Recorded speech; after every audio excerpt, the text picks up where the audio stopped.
నమస్కారం.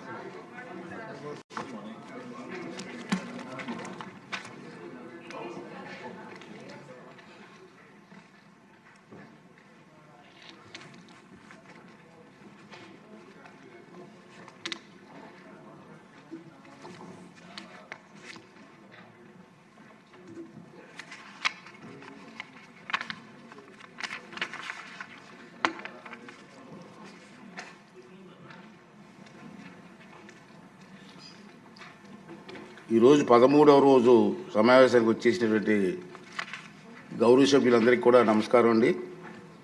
ఇప్పుడు question అవర్కి start చేద్దాం. ముందుగా క్వశ్చన్ నెంబర్ 505 జనవరుల శాఖ మంత్రి గారు.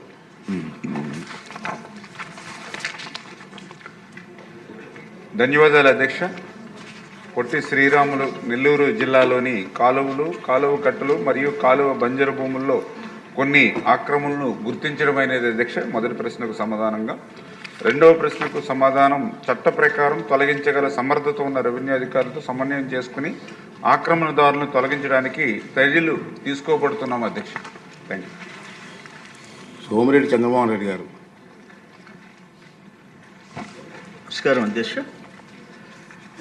ఏంటంటే నేను కొన్ని లేఅవుట్లు ఎక్కడెక్కడ పారుదల కాలువ అధ్యక్ష, ఇప్పుడు సపోజ్ ఒక లేఅవుట్ వేస్తే ఇరిగేషన్ కెనాల్, ఆ కాలువ కట్ట, ఆ తర్వాత బఫర్, ఇది ఉండే చట్టం అధ్యక్ష.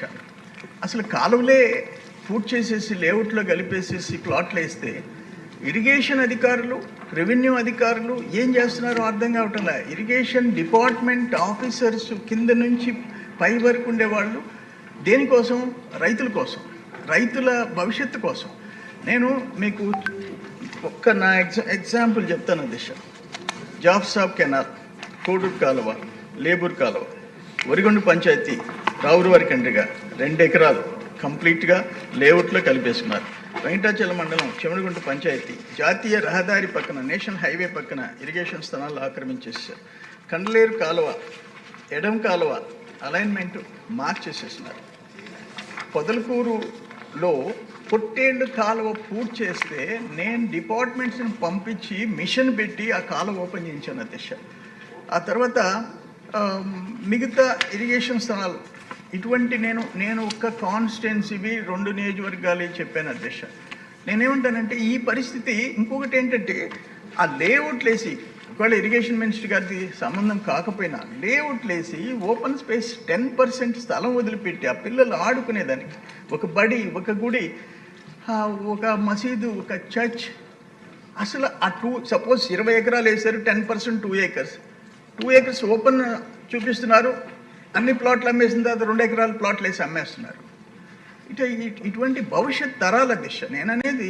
భవిష్యత్ ఒక పక్కన రైతులు, రైతు బిడ్డల భవిష్యత్తు, ప్లస్ ఆ లేఅవుట్లో అక్రమంగా మొత్తం 10% కూడా వదలకుండా, గాలి పీల్చుకునేదానికి కూడా లేకుండా చేసే దుర్మార్గాలు నా కళ్ళారా చూశాను అధ్యక్ష. అందుకని ఇప్పుడు ఆడ పొట్టేళ్ళ కాలువ నేను మిషన్ పెట్టి తీయించేస్తే ఇమ్మీడియట్గా వాళ్ళు పోసేసి వేరే ఒక ఊర్లో కాలువ పూర్తి చేసేసినారు. మళ్ళీ దాని మీద అలైన్మెంట్ మార్చి ఇంకొక కాలువ తీసుకోవాల్సిన పరిస్థితి వచ్చింది. అట్లా దుర్మార్గాలు చేస్తున్నారు. వాటి మీద నేనేమంటానంటే, ఒక ప్రత్యేకమైన ఒక ఆర్డర్ గవర్నమెంట్ నుంచి, ఎవరిదైనా సరే ఇరిగేషన్ ఆక్రమిస్తే the officials will be responsible.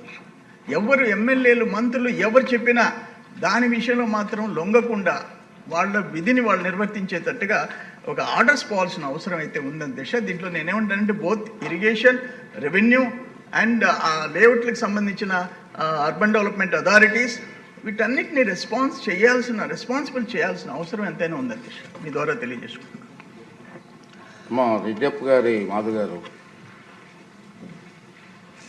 ధన్యవాదాలు అధ్యక్ష. ఈరోజు సోమిరెడ్డి అన్న గారు చెప్పిన విధంగానే రాష్ట్రంలోని ప్రతి ఒక్క నియోజకవర్గంలో గత ప్రభుత్వంలో ఈ యొక్క కాలువలను ఆక్యుపై చేసిన వ్యవహారం ప్రతి ఒక్క చోట, ప్రతి ఒక్క నియోజకవర్గంలో జరుగుతుంది అధ్యక్ష. అందులో భాగంగానే కడపలోని పాలంపల్లలో శిల్ప వాళ్ళు లేఅవుట్ వేశారు అధ్యక్ష. ఆ లేఅవుట్కి దారి చెరువులోంచి ఇచ్చారు అధ్యక్ష. చెరువును ఆక్యుపై చేసి చెరువులో నుంచి ఇచ్చారు.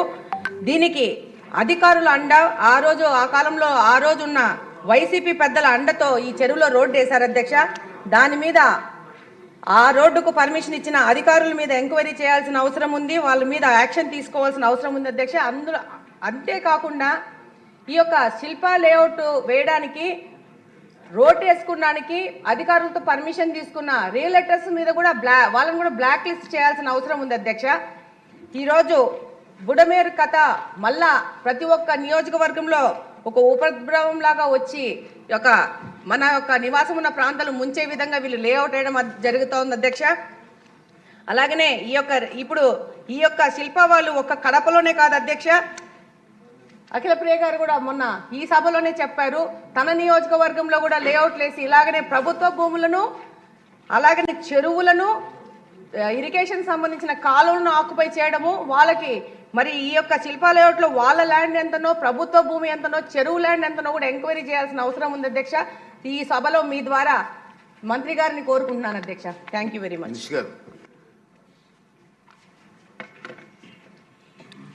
ధన్యవాదాలు అధ్యక్ష.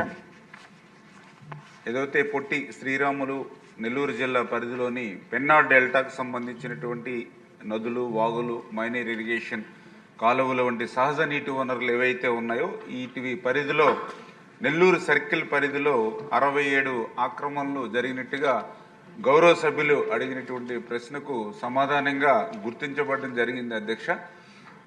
ఏదైతే ఈ ఆక్రమణల కారణంగా 18,951 ఎకరాల ఆయకట్టుకి ప్రభావితం అవుతుందనేటువంటి విషయాన్ని కూడా గుర్తించబడడం జరిగింది అధ్యక్ష. అందులో పర్టికులర్గా ఏదైతే అల్లిపురం గ్రామం ఏదైతే నెల్లూరు రూరల్ మండలం ఏదైతే ఉందో, మరి ఇక్కడ బురద కాలువ సంబంధించినటువంటి ఏరియాలో రియాల్టర్లు మరి 6 ఎకరాల 30 సెంట్లు ఆక్రమణలకి గురి చేస్తే, అక్కడ రియాల్టర్లు ఆక్రమణలు చేస్తే అక్కడ ఉన్నటువంటి ప్రైవేటు వ్యక్తులు అక్కడ హైకోర్టులో పిటిషన్ వేయడం జరిగింది అధ్యక్ష. దానితో ఇరిగేషన్ అధికారులు 4 ఎకరాల 60 సెంట్లు మరి ఆక్రమణ భూమిని ఖాళీ చేయడం జరిగింది. మిగిలిన భూమిని కూడా రెవెన్యూ అదేవిధంగా ఇరిగేషన్ డిపార్ట్మెంట్ల సమన్వయంతో సర్వే చేసి అది కూడా తొలగిస్తామని చెప్పి తెలియజేసుకుంటూ, అదేవిధంగా ఏదైతే ఇప్పుడే గౌరవ సభ్యులు చెప్పారు పొట్టెళ్ల కాలువ ఏదైతే పొదలకూరు పట్టణ శివారులో ఏదైతే ఉందో, మరి ఇరిగేషన్ కమ్ డ్రైనేజ్ ఛానల్ మీద సర్వే నెంబర్ 205/1, 205/2 అండ్ 206 కింద 7.66 ఎకరాల ఆక్రమణకి మరి గతంలో ఉన్నటువంటి పాలకుల రాజకీయ పార్టీకి సంబంధించిన వ్యక్తి ఆక్రమణకు గురవుతే మరి ఇది కూడా ఒక 6.6 ఎకరాల వరకు కూడా ఖాళీ చేయడం జరిగింది. మిగిలిన భూమిని కూడా సరిహద్దుల్ని ఐడెంటిఫై చేసి వాటిని కూడా క్లియర్ చేసేటువంటి ప్రక్రియ శ్రీకారం చుడతామని, అదేవిధంగా ఏదైతే ఇడిమేపల్లి బ్రాంచ్ కెనాల్ కింద ఫీల్డ్ ఛానల్లో ఒక 35 ఎకరాల భూమి కూడా ఏపీఐఎస్తో పాటు ఆక్రమణలకు గురైనటువంటి విషయం కానీ, అదేవిధంగా బుజుబుజ నెల్లూరు చెరువు ప్రాంతంలో ఒక 4 ఎకరాల భూమి కానీ, ఇట్లా చాలా ఐడెంటిఫికేషన్ ఏదైతే వెంకటాచలం మండలంలో మలక్కలపూడి గ్రామం, టీపీ గూడూరు మండలంలో వర్కాయపూడి గ్రామంలో అంటే ఇవన్నీ కూడా కొన్ని చోట్ల ఏంటంటే ఈ చెరువుల్లో ఈ ఫోర్షేర్ ఏదైతే ఉందో ఆ ప్రాంతాల్లో కూడా చేస్తున్నారు అధ్యక్ష. ఇవన్నీ కూడా మరి సంబంధిత ఇరిగేషన్ అధికారులతోటి మేము కూడా ఇవన్నీ కూడా రివ్యూ చేసి వీటన్నీ కూడా సర్వే చేస్తూ ఉన్నాం. ఈ ఆక్రమణను తొలగించి, ఎందుకంటే ఇప్పుడు గౌరవ సభ్యులు చెప్పినట్టుగా మరి గౌరవ ముఖ్యమంత్రి చంద్రబాబు నాయుడు గారు కూడా ఆలోచన ఉంటే ఆఖరి ఎకరం వరకు, ఆఖరి రైతు వరకు కూడా నీరు పోవాలనేటువంటి ఉద్దేశం. అందుచేత కఠినంగానే చర్యలు, ఎందుకంటే గత 5 సంవత్సరాల పాలనలో ఇష్టానురాజ్యంగా ఉండడం వల్ల అందులో ఇరిగేషన్ అధికారులు కూడా అప్పుడున్నటువంటి పాలకులకి అడుగులు మడుగులెత్తేటువంటి విధంగా ఉండడం, అప్పుడున్నటువంటి ఐఏఎస్ ఐపీఎస్ వ్యవస్థ కూడా ఆ వ్యవస్థను నిర్వీర్యం చేసి వాళ్ళకి సహకరించేటువంటి పరిస్థితుల్లో ఉండడం వల్ల వ్యవస్థ కొంత నిర్వీర్యమైనటువంటి మాట వాస్తవం అధ్యక్ష. వాటిని ఇప్పుడిప్పుడే మళ్ళీ గాడిలో పెడుతూ ఉన్నాం.